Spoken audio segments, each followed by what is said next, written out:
Друзья мои, вот как вы можете наблюдать, слои заровнялись. Вот.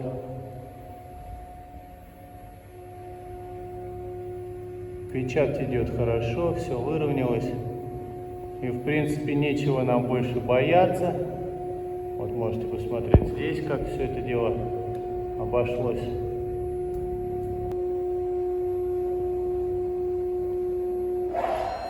Могу сказать, что все выровнялось.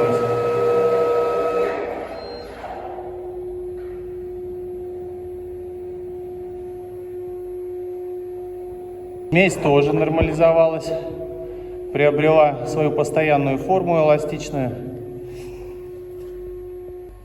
Скорость мы немножечко увеличили, потому что смесь начала вставать со временем.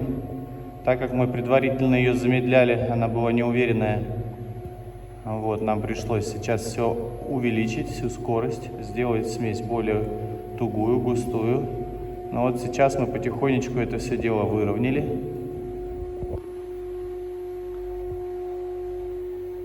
Вот. Ну, теперь я уже могу не беспокоиться за воздух.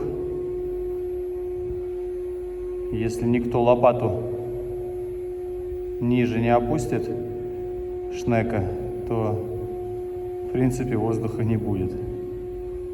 Вот. Вы видите, да?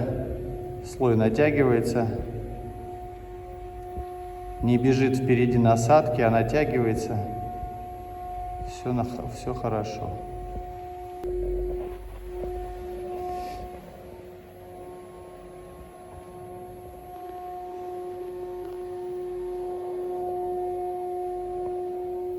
Его поддавливает немножечко на предыдущий слой, и он как бы его накрывает на сантиметр, создавая кромочку. Ну, в принципе, что и удерживает эту конструкцию почти горизонтально.